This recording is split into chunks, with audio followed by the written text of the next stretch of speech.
வேளமிளைஞனாகிய எல்லாம் வல்ல ஸ்ரீ கழகாசலமூர்த்தி பெருமானுடைய திருவருளினால் வெளிவந்து கொண்டிருக்கும் இந்த ஞான சாரலில்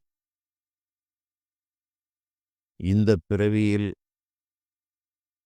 நான் அடைந்த ஞான பயண அனுபவங்களை உங்களோடு பகிர்ந்து வருகிறேன். இந்த பயண அனுபவங்கள் இந்த பிறவி சம்பந்தப்பட்டது மட்டுமல்ல, என்னுடைய நீண்ட பிறவி பயணத்தில் பெற்ற பல அனுபவங்களையும் சேர்த்தே இதில் நான் சொல்லி வருகிறேன். இது பலருக்கும் சொல்வதனுடைய நோக்கம், இதிலே இருக்கிற வழி விலகல்கள்,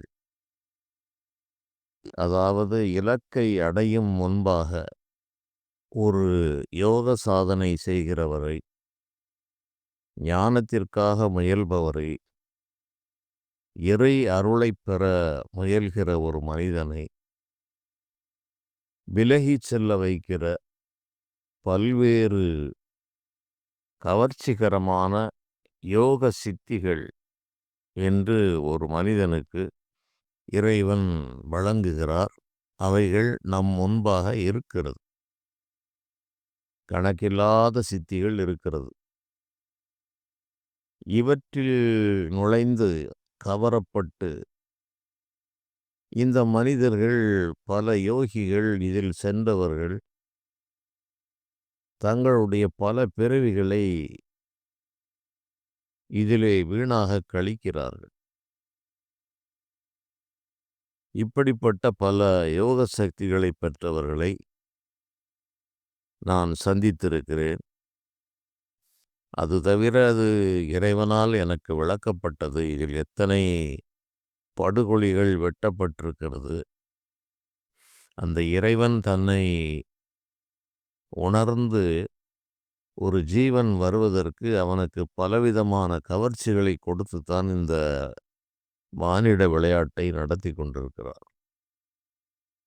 இந்த உலகத்தில் இருக்கிற கவர்ச்சிகளே கணக்கில்லாதவை. இது தீராத ஆசை. இதில் கவர்ந்தப்பட்டுத்தான் மனிதர்கள் வாழ்கிறார்கள்.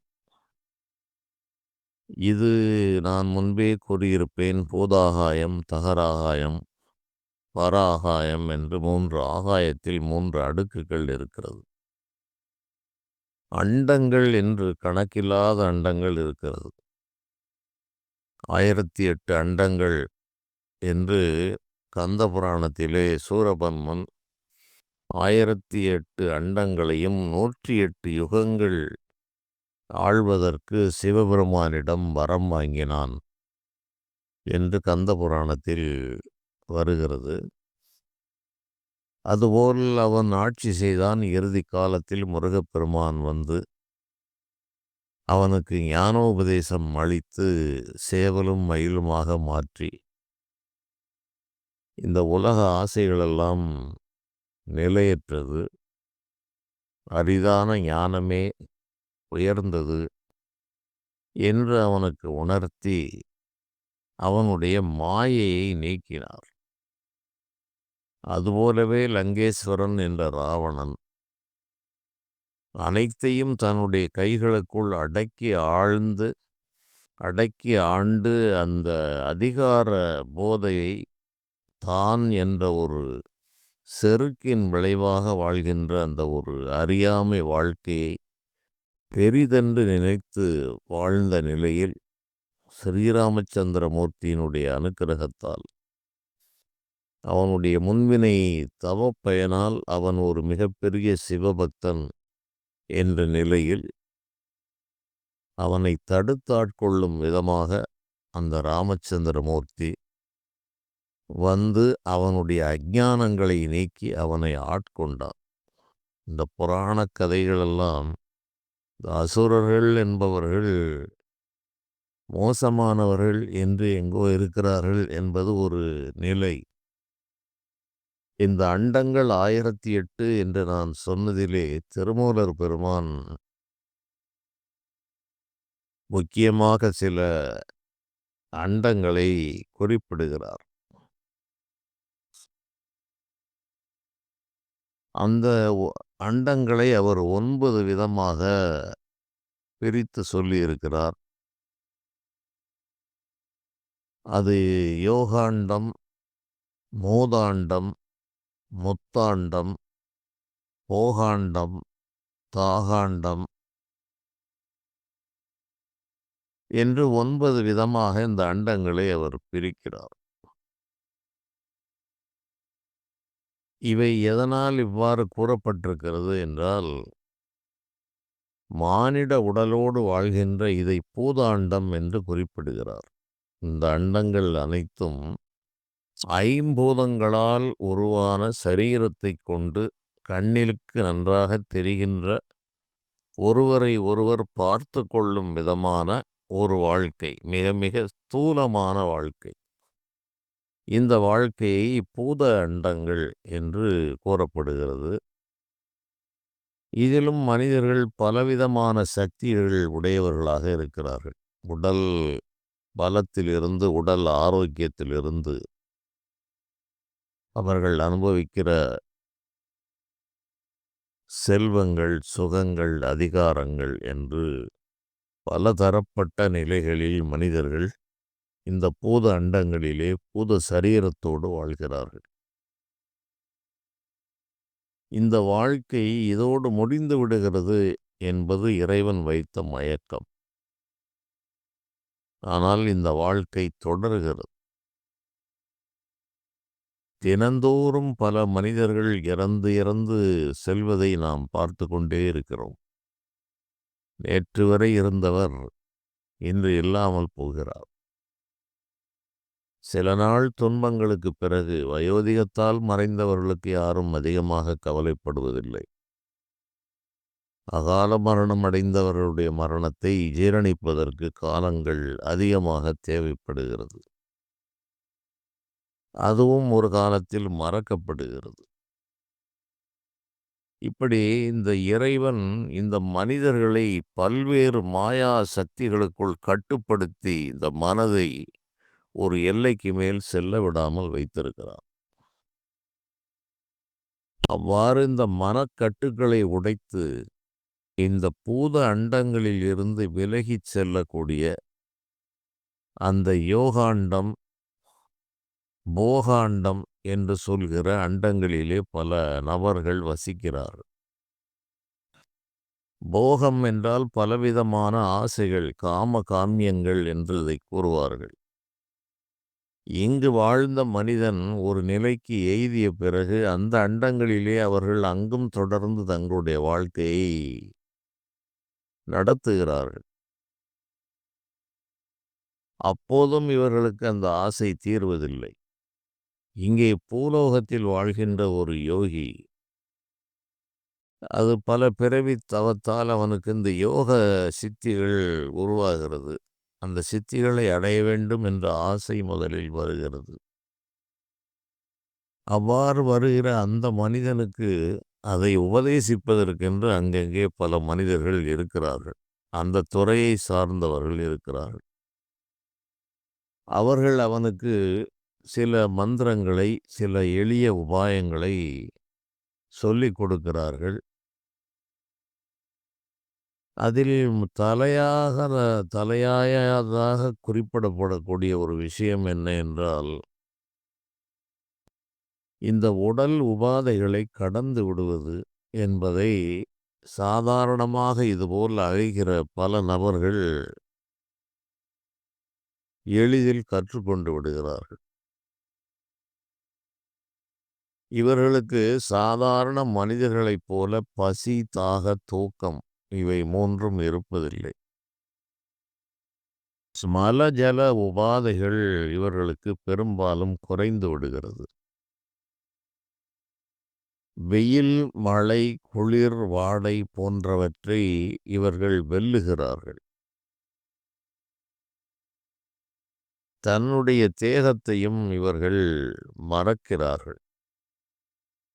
அது தவிர இவர்கள் பல்வேறு பூத தேவதைகளுடைய உதவிகளை பெறுகிறார்கள். அந்த உதவிகளின் மூலமாக பலவிதமான பிரமிக்கத்தக்க வேலைகளை மண்ணிலே வாழும்போது செய்கிறார்கள். இவை ஒரு சாதாரணமான யோக சாதனைக்குள் செல்கிறவருக்கு அந்த இறை தரிசனங்கள் எல்லாம் எங்கோ தொலைவில் இருக்கிறது.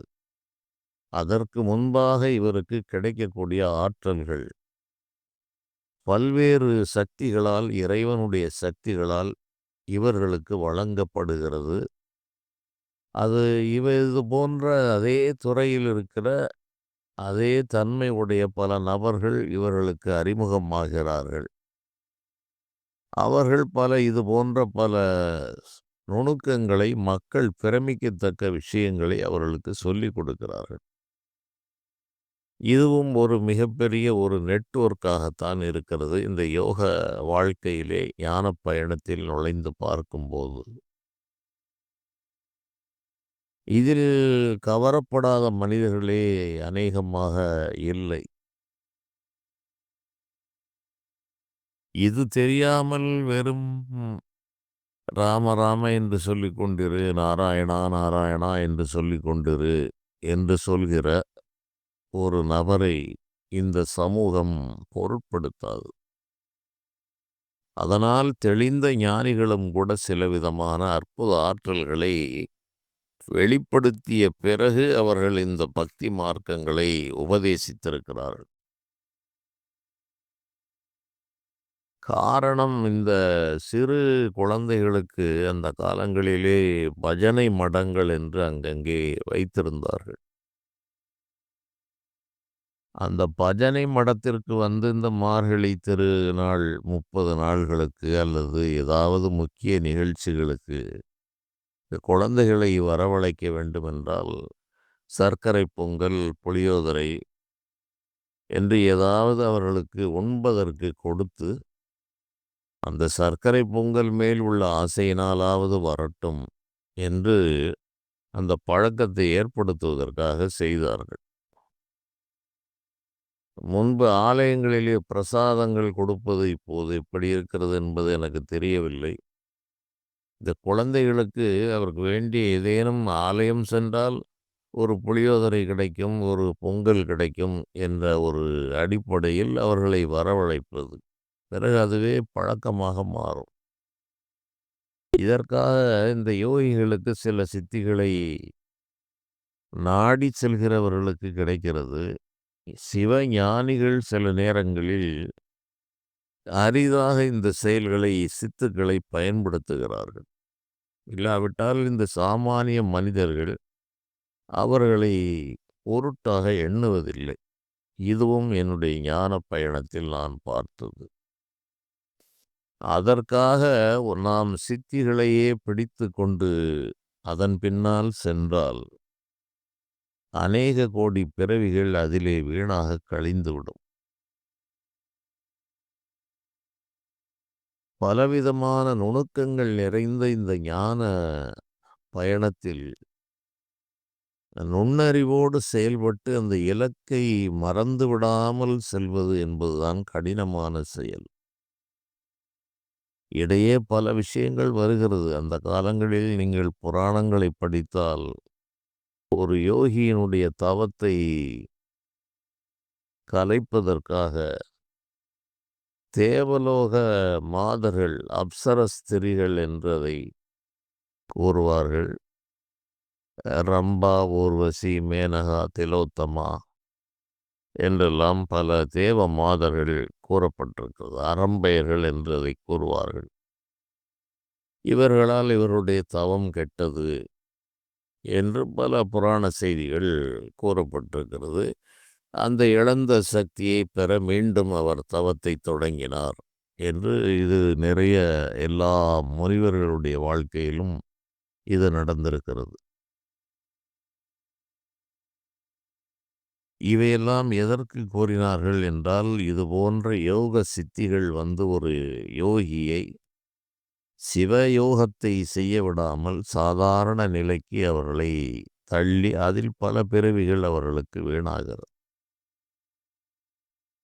இது போன்ற பல நுணுக்கங்களை எல்லாம் இந்த ஞான வாழ்விலே நான் நீண்டகால ஞானப் பயணத்திலே பல பிறவிகளிலும், இந்த பிறவிகளிலும் நான் தெரிந்து கொண்ட செய்திகள் இவை.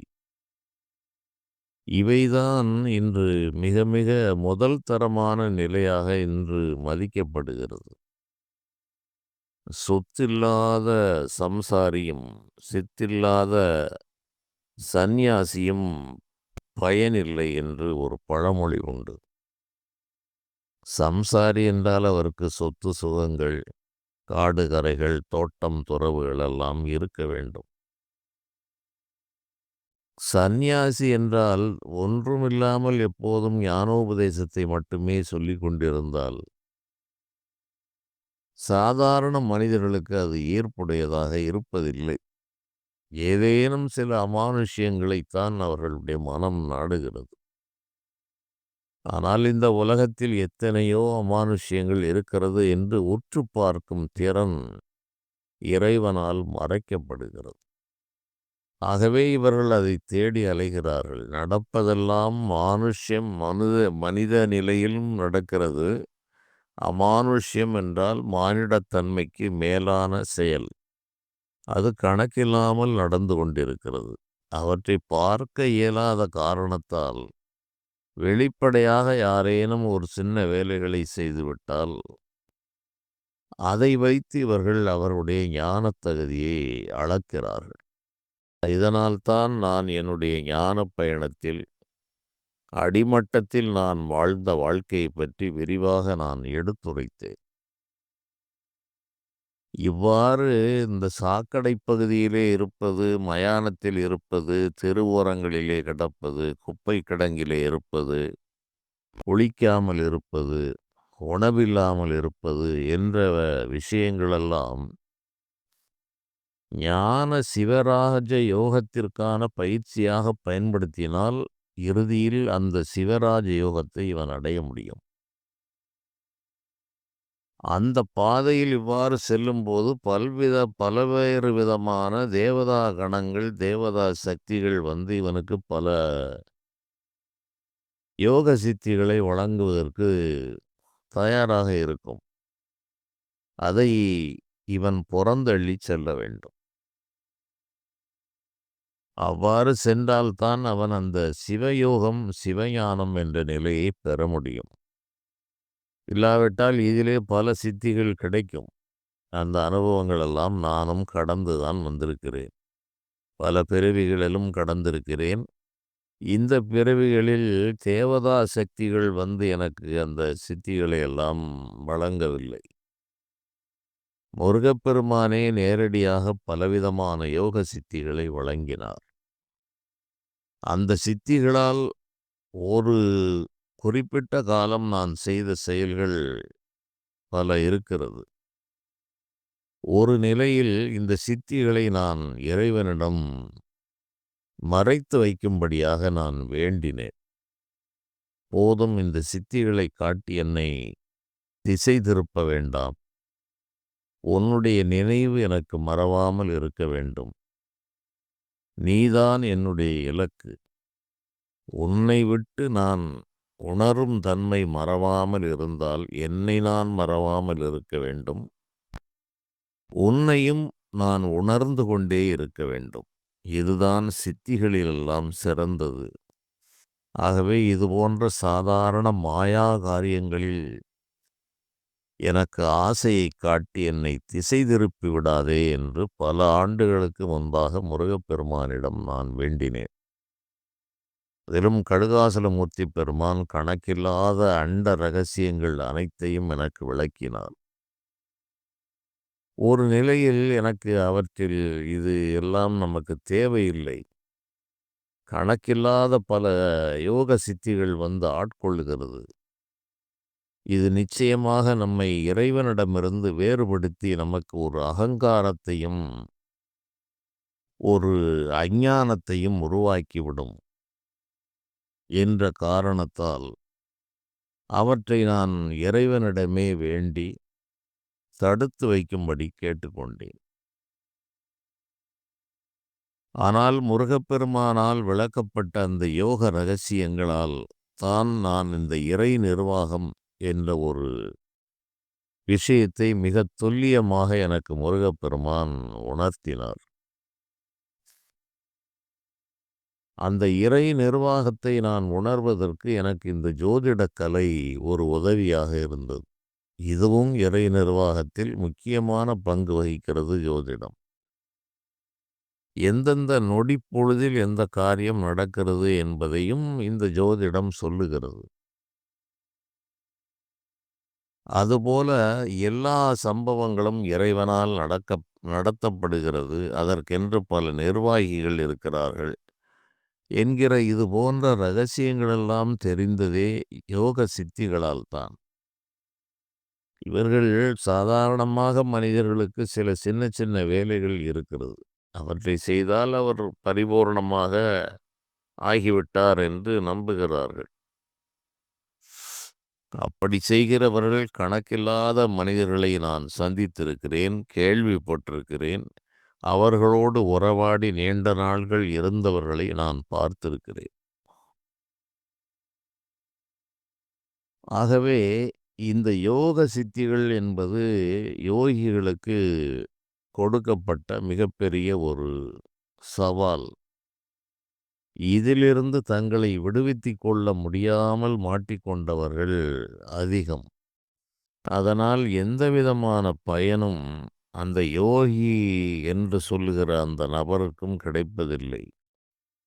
பார்க்கின்ற மனிதர்களுக்கும் அது கிடைப்பதில்லை. ஞானிகள் மிகத் தெளிவாக கூறிய பாடல்களை இவர்கள் படித்து உணர்வதும் இல்லை.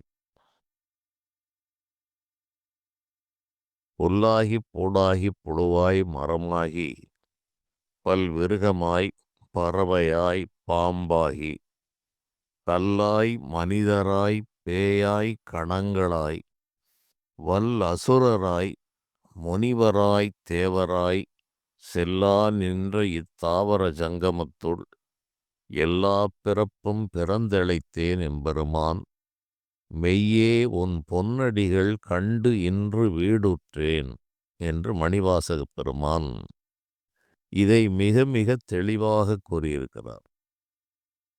இதை படிக்காதவர்கள் பெரும்பாலும் இந்த ஆன்மீகத்தில் இருக்க முடியாது. அனைவருக்கும் இது தெரிந்திருக்கும், படித்திருப்பார்கள். என்னிடம் இந்த யோக சக்திகளைப் பற்றி பல ஆண்டுகளாக விவாதித்துக் கொண்டிருப்பவர்கள் அதிகம். அவர்களுக்கு நான் கூறுகின்ற பாடல் இதுவாகத்தான் இருக்கும்.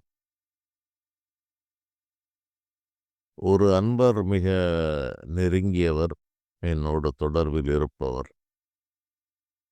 அவர் பல சாது, சந்நியாசிகள் போன்றவர்களை சந்தித்திருக்கிறார். சமீப காலமா வாழ்ந்து மறைந்தவர்கள் முதல் சந்தித்திருக்கிறார். அவருக்கு அவருடைய வயதை ஒட்டி ஒரு 30 ஆண்டுகளுக்கு மேல் பழக்கமுள்ள ஒரு யோகி ஒருவரைப் பற்றி என்னிடம் ஒரு சமயத்தில் கூறினார்.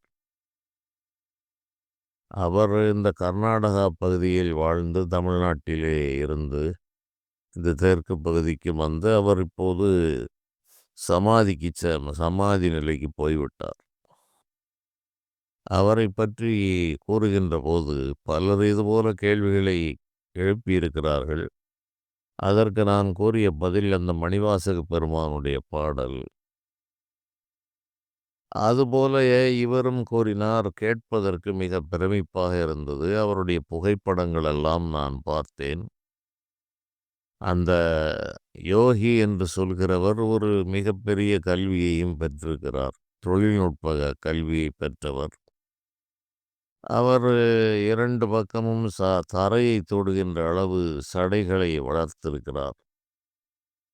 ஆனால் அந்த படித்தவர்களைப் போல அந்த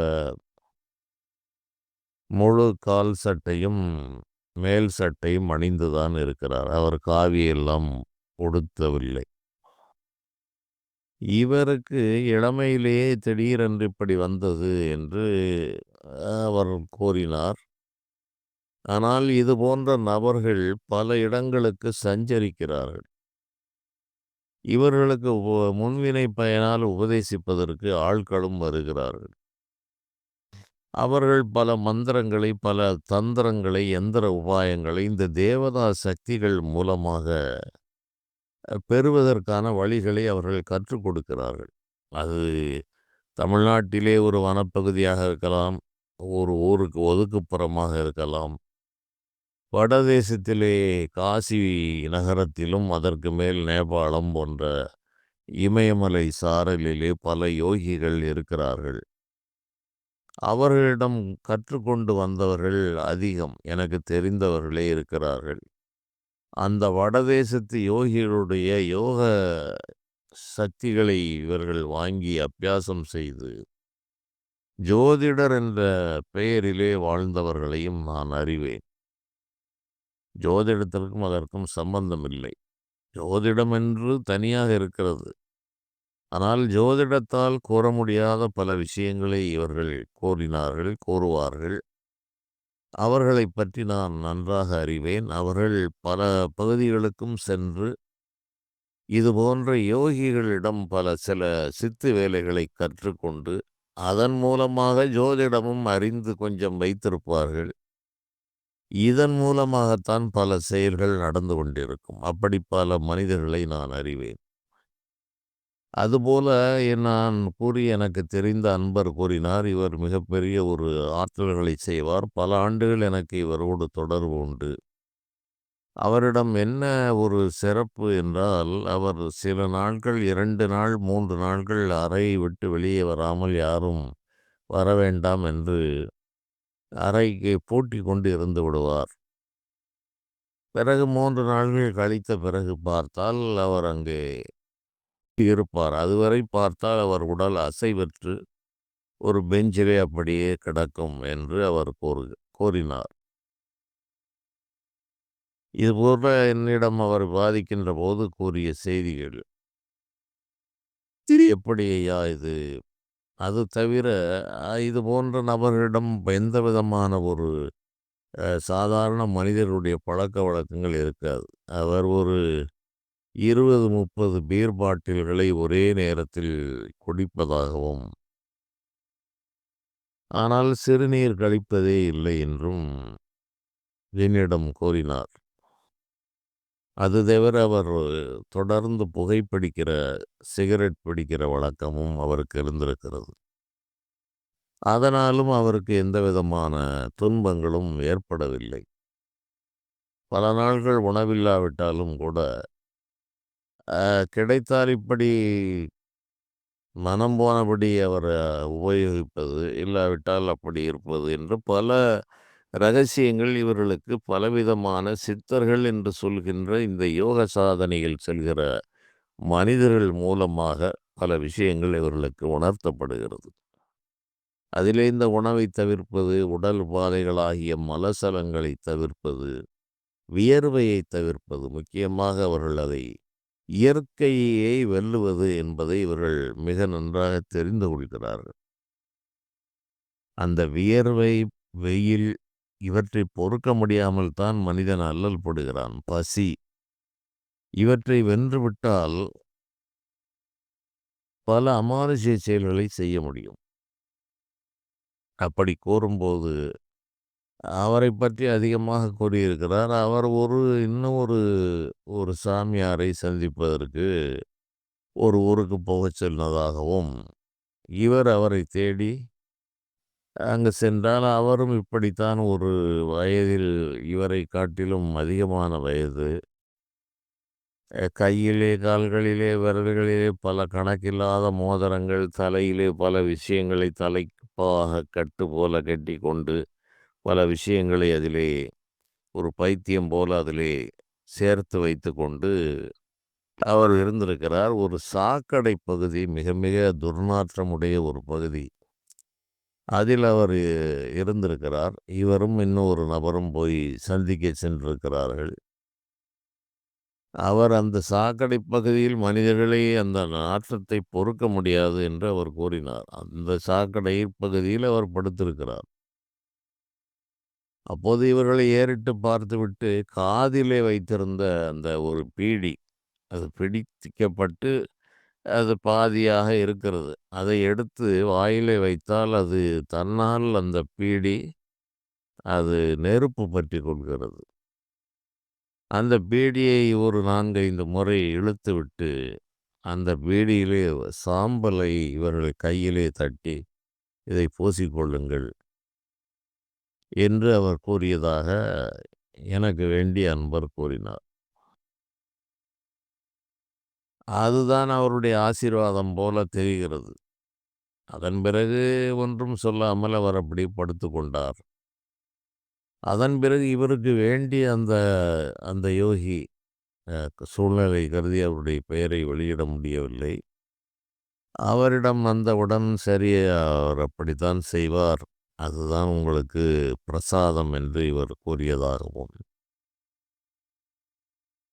இந்த நபரே பலவிதமான வேலைகளை செய்வார் என்றும், அங்கே போய் பார் அந்த மூலிகை இருக்கிறது, அதை எடுத்து பயன்படுத்து என்று கூறுவதாகவும், இப்படி பல விஷயங்கள் எல்லாம் அவர் கூறினார்.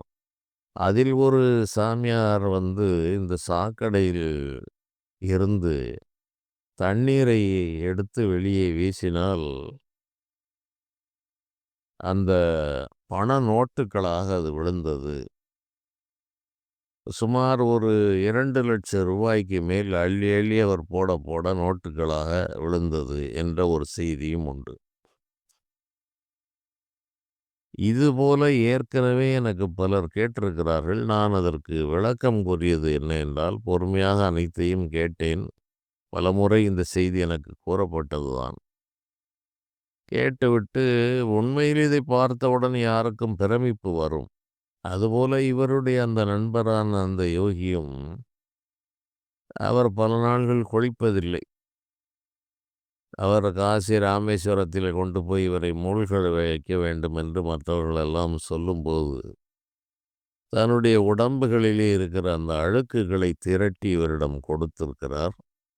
இவர் அதை பார்த்து முகர்ந்து பார் என்று சொன்னால், அது கஸ்தூரி மணம் அதிலே வருகிறது. இவற்றை பார்க்கிறவர்கள் பிரமிக்காமல் இருக்கவே முடியாது.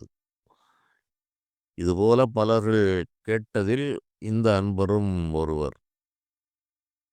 அதற்கு நான் கூறினேன், இவை மிக சாதாரணமாக செய்யக்கூடிய செயல்கள். இதுபோன்ற பல நபர்களை நான் சந்தித்திருக்கிறேன். மருக்கொழுந்து வாசனை வர வேண்டுமென்றால் மருக்கொழுந்து வாசனை வரும். மல்லிகைப்பூ வாசனை வேண்டுமென்றால் மல்லிகைப்பூ சாதாரணமாக செய்யக்கூடிய ஒரு பெரிய ஒரு அருள் பெற்றவரை நான் சந்தித்திருக்கிறேன். அவர்கள் இது போன்ற வாசனைகளை எளிதாக உருவாக்குகிறார்கள். அதைப்போல இந்த சாக்கடை ஓரங்களிலே இருப்பது என் வாழ்க்கையே அப்படித்தான் போயிற்று. அப்படி போன சமயங்களில் வந்த அந்த ஆற்றல்கள் எல்லாம் அதிகமாக இருந்தாலும், அவற்றை நான் விரும்பி அதன் பின்னால் செல்லவில்லை என்பதுதான் இறைவன் எனக்கு வைத்த மிகப்பெரிய கருணை. வந்தவற்றையெல்லாம் கடந்து கடந்து நான் ஒரே இலக்கு இறைவன் என்ற அந்த ஒரு இலக்கை நோக்கி நான் பயணித்ததுதான் பல ஜென்ம தவத்தினுடைய பயன். இல்லாவிட்டால் இதுபோன்ற சாதாரண விஷயங்களில் கவரப்பட்டு நானும் பல பிறவிகளை இழந்தவன்தான்.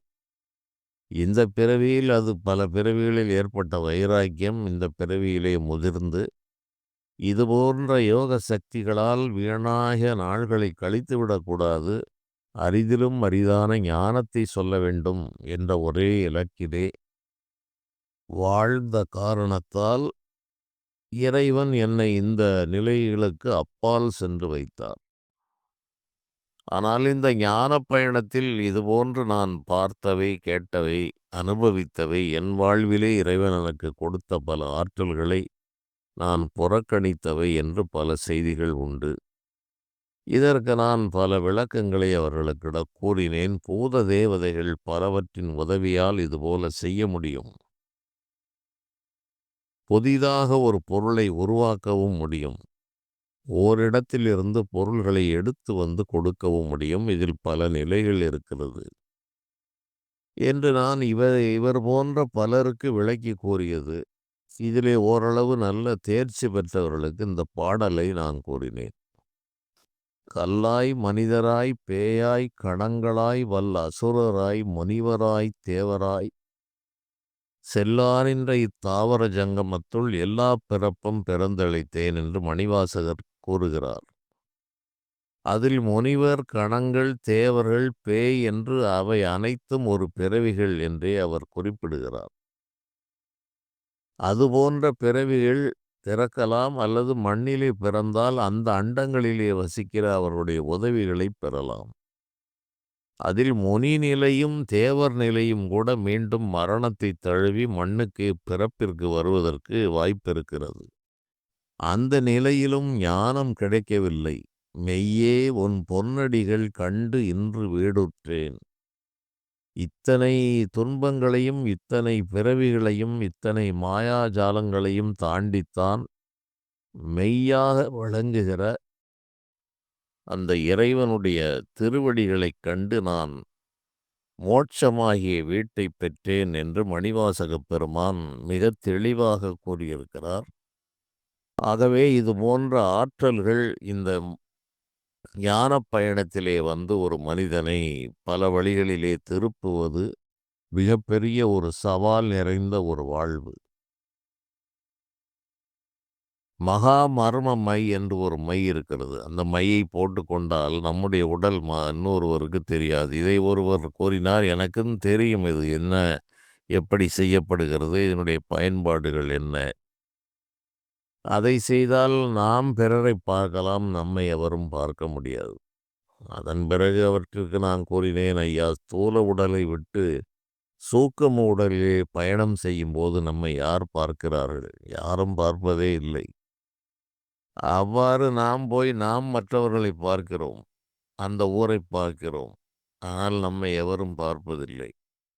இந்த பூத உடலை மறைப்பதற்கு இந்த மை பயன்படுகிறது என்று அவருக்கு நான் விளக்கம் கூறினேன். இதுபோல பலவிதமான ஆற்றல்களால் ஒரு மனிதன் நிலை மாறக்கூடிய விஷயங்கள் எல்லாம் இதில் இருக்கிறது. மேலும் இதன் தொடர்பான அனுபவங்கள் உங்களுக்கு வரும். மீண்டும் சந்திக்கலாம். நன்றி.